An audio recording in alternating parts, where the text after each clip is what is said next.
Feeds back with another video, part 2 of our buffs and debuffs conversation. Again, I wanted to be just super clear. I'm going to give a brief kind of description of each debuff, kind of talk about some of the applications that work with them, and then of course try and talk about some combinations that you can do with them on certain bosses with them. So this won't be as in-depth as we'll break down every possible hero that can do what, but this will be kind of a way to access for new players, really to think about how you can apply debuffs and buffs, kind of the same thing. If you like this video, I've already done one on buffs. I'll make sure I add in the comments below, so you guys can take a look at it. Let me know though if you guys have any questions, comments, concerns after this video about some debuffs that you're having issues with and how to overcome them, and we'll see what we can do for you. So without further ado, we'll talk about debuffs. Really, debuffs is just the opposite of buffs. It's going to be something that's counterintuitive to gameplay. It's going to be something that doesn't work for your characters or typically negatively impacts you on those mechanics. So really, we'll go through them. Stun debuff, it's a very common one. It's one of the oldest debuffs that they've had in the game. You think back to one of the first legendaries that had them. You could do oh boy, from the orcs that could stun on his A1. Super helpful. Stun is really good because it eliminates the ability to actually take a turn for a champion or a boss or mob, etc. There's a lot of people who are resistant to stuns kind of off the rip, so you don't really find this high value. Now you can if you're fighting kind of wave events. It's super helpful. In arenas, it's super helpful as well if you can get the stuns off. Think of Terrace, or excuse me, Armons, who does his AoE stun with it. So there are some advantages to it. Obviously, if they have high res, it's not nearly as impactful with it. But stun is still one of the kind of best intros into debuffs that you can get with it. So you can apply stun to a lot of areas. Just know that higher end content, a lot of the people are resistant to it, and it's not nearly as magical to stack. Block debuffs is huge. Block buffs is huge. This one's really good because it allows you to mitigate buff teams. If you don't have a Torment, for instance, you could potentially put this on people if you get it up fast enough. This allows them from not being able to basically supercharge and kill you in one shot in arenas. Block buffs is super helpful if you've got a boss or mob that does a buff that causes issues. Think of continuous heals, think of unkillable, think of revive on death, etc. It also is a good way to minimize your exposure to damage and stuff that you deal with it. So block buffs is super helpful. It really is impactful as well if you deal with it going against it. Really, you can use like a Bet Alcazar to basically purge off the buffs. But I would highly encourage you, if you run into this a lot, make sure that you have someone who cleans debuffs off, because really, if you can't get your buff combinations on there, you're in some trouble. Decrease attack, defense, and speed, all similar to their counterparts on the buff side, 25 to 50%, 30 to 60, and 15 to 30. Obviously, decreased speed, it works really well for bosses that you can debuff on. It allows you to reduce the amount of time that they can attack you, which is always big. It also super helpful in arenas if you're fighting a high speed team to have 30% speed reduction. And then of course, decreased defense. You're going to use this in every walk of life if you can find a way to do a combo with your decreased defense and then a huge AoE damage or huge direct damage. Think of Ninja and Dracomorph. Think of really half the people that can do decreased defenses. Super big in terms of doing it. So Ninja also has on his A1 his decreased defense, which is great, so you can combo up some different stuff with it. Freeze. Champion hit with freeze debuff is unable to act for X turns.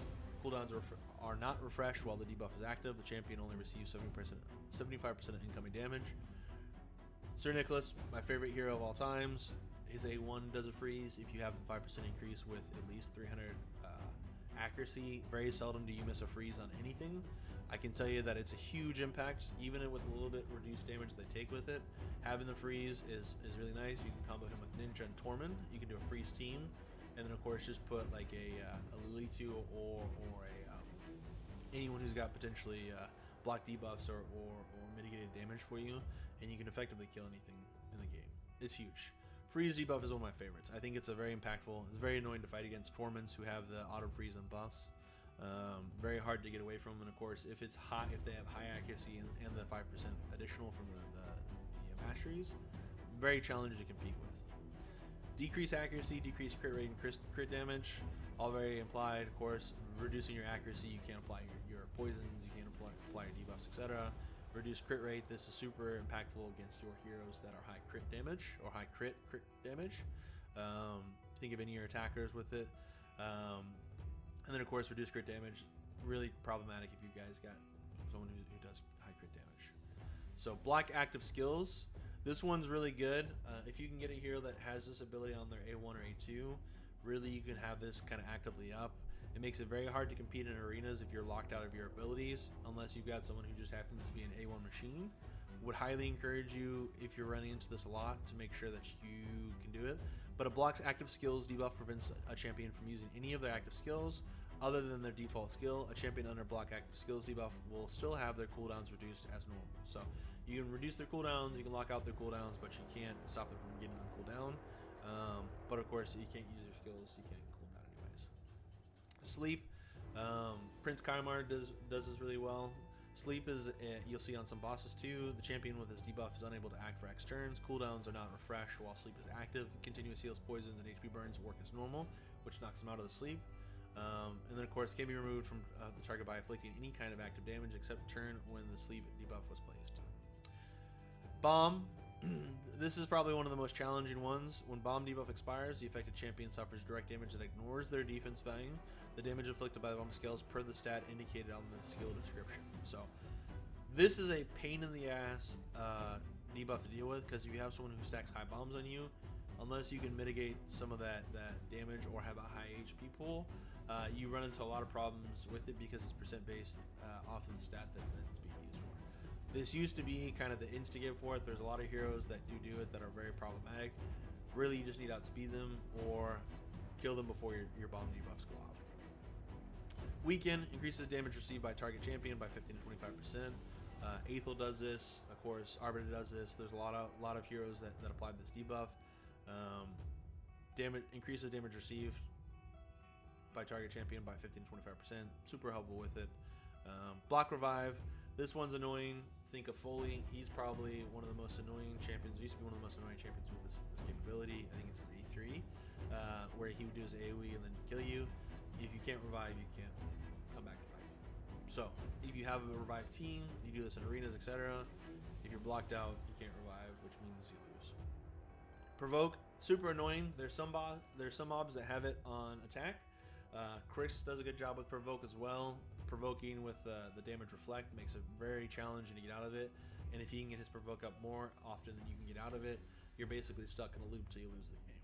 So provoke is just a taunt, forces the hero to attack that one specific champion. Even on some of the lower tier champions out there, you can of course use them, and it's very impactful. Dazed. While active, rage debuff. This is from the Minotaur. We won't get into the boss debuffs too much with it. Decapitated. Increased damage taken by head that was cut off by 200%. It's active for as long as the head is dead. Decapitated debuff can't be removed. Its duration can't be increased. Hydra. Hex. They've reworked Hex. Hex is super impactful if you've got someone who can apply it on their A1. Think of anyone who can do AoE attacks. It's Prince Kaimar. You can do a variety of different things with it, but champions under Hex debuffs take damage whenever their allies do. This damage from Hex debuffs ignores champions' defense. The original targets all take full damage. Champions under Hex debuffs take 2% AoE damage inflicted on their allies and 10% single target damage. So if you can do a high AoE damage, and they all have Hex debuff, it's a high amount of damage they take in turn with it. So this is very nasty. You get this from a set as well as skills. If you can do this on a set, make sure you have someone that can do an AoE on their A1, and then of course you can do your initial combo. So you want this person, whoever it is, be high speed, and then A1 that does AoE with it. So Balcazar, Prince Kaimar, there's a few others that work with it, but Hex is super impactful. Put it on a support hero, build him damage, and do that. Leech. Any damage that attacks a champion with Leech debuff heals for 18% of inflicted damage. It's not bad in certain areas, but of course takes up a debuff slot, which you don't want if you're fighting certain things, but very nice to have if you don't have any other way to heal, and you can get it early on. HP burn. When a champion's under HP burn debuff stats starts their turn, they and all their allies take damage equal to 3% of their individual max HP. There can only be one HP burn debuff active on a champion at a time. Now, if you do this on hard mode Spider, you can actually debuff all of the Spiderlings. If you've got someone like Ignatius, you can do an AoE burn with it. All the spiders burn, so it's 3% additional damage each time that the spiders take a turn. I think there's 10 spiders that spawn at hole, so they take 30% damage. Then, of course, if you kill them in hard mode, that's an additional 30%. So you can kill a spider pretty quickly if you do that. Anything that has AoE mobs or a ton of mobs, HP burn's even that more impactful. In arenas, HP can be super annoying to deal with. A lot of mobs that can apply it. Think of your Coffin Smasher. Can be very challenging. Coffin Smasher works really good early on in clan bosses because he can apply the HP burn, and he's a rare champion that makes it very accessible with him. Fear and True Fear. When a champion with Fear debuff attempts to use a skill, there's 50% chance the skill will not activate, and the champion will lose their turn. Super annoying. There's a lot of mobs, a lot of Halloween bosses that all have the Fear. Fear can be really annoying if you're fighting and you need an ability to go off to save your life, and it doesn't. It also puts it on CE, which is super challenging that comes with it. So Fear debuffs can be problematic if you run into them a lot. Really, you just have to outspeed it or have the block debuffs up when it comes. Or of course, someone that can cleanse that has high resistance with it. So poison sensitivity debuff increases the damage taken from poison debuff by the recipient. It increases the damage taken by 25 or 50%. This is good if you're running like a poison explosion build, toxic set, etc. You don't see it nearly as often as you used to. There's a few heroes that do it. I don't really mess with it. Block passive skills. Block passive skill debuffs blocks activation champions passive skills. This debuff cannot block passive skills which marked as unblockable. So think of your auras. All of your auras that get blocked from it. This can be super annoying if you're heavily dependent on those auras to do damage, 35% increase in attack, etc. Petrification. A champion under petrification debuff will have all of their buffs removed and unable to take their next turn. When under petrification debuff, a champion will be unable to receive buffs and is susceptible to receiving more debuffs. Instant effects do not work on champions under petrification debuff except for the remove debuff effect. Finally, while under petrification debuff, a champion will only receive 40% of the incoming damage. However, incoming damage from bomb debuffs is increased by 300%. So if you can combo petrification with someone who does bombs, you can effectively kill anything and everything that you run into that you can petrify. Pain Link. You don't really deal with this one. Heal reduction. Any healing received by champion with heal reduction debuff is reduced by 50 or 100%. Heal reduction is huge for a lot of bosses, especially higher end that do have the healing capability with them. This is higher spiders, etc. It also works really well in arenas if you can prevent healing teams or teams that heal kind of passively with it. Decrease resistance, huge if you're able to get these applied because this allows you to do additional spells, etc. without having the accuracy. Smite. This comes from your traits. Really good if you have someone who does high damage. Champions under Smite debuff will be hit by a meteorite when they use an active skill. The meteorite inflicts damage equal to 25% of the affected champion's max HP and will also inflict damage to all other enemy champions equal to 5% of their max HP. Only one Smite debuff can be active per team at any point. This is really good for clearing bosses, really good in arenas. I have Smite on a few of my guys and it's huge. Iron Brand you deal with the bosses. Sheep. Super frustrating to deal with if you're dealing with Sheep. Sheep can prevent you from getting your buffs. It can mess up your rotations. If Sheep goes off soon enough or in the middle of your rotation, you can really lose on some opportunities. But champions under Sheep debuffs lose access to their normal skills and can only use the following Sheep skill. Attacks one enemy. Any ally Sheep will join this attack. Has 50% chance of removing the Sheep debuff from the champion after attacking. Whenever Sheep debuff expires or the Sheep is defeated, the affected champion will return battle with 50% HP. So there is an upside that you get back with 50% HP, so if they do kill you as a Sheep, you don't necessarily die, but it does mess up your ability to do rotations and of course turn meter. Poison. Poison super impactful for high HP bosses, think clan boss, etc.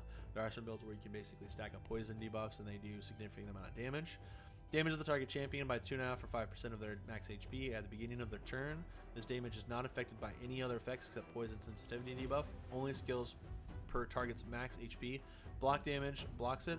If the target champion has a shield, poison damage will be applied to the shield first. Enfeeble.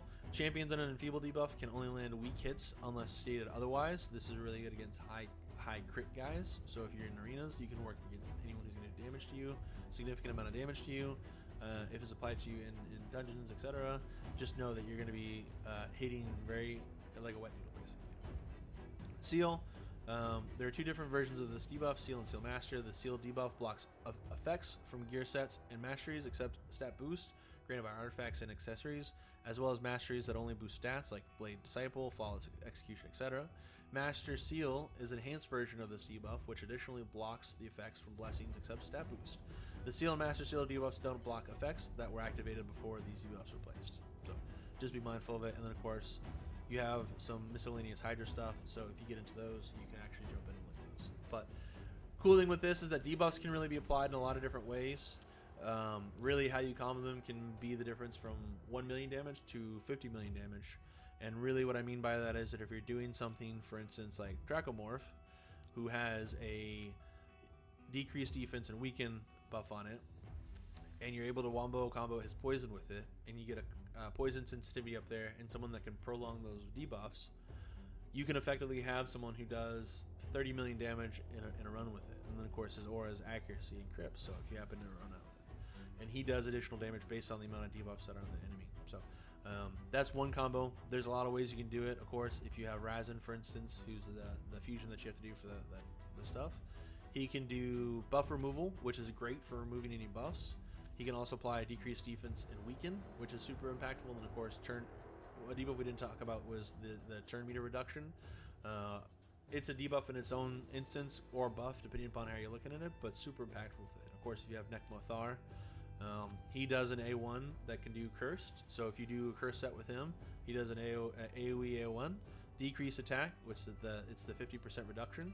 You can do the decreased speed and leech, which is super impactful with it. And then, of course, you get speed increase and turn meter fill with it. So this guy is super big for a lot of different builds with it, because he can do a lot of different debuffs with it, and he can do a lot of AoE cleave with that competition to it. So think about different combinations you can do with your guys.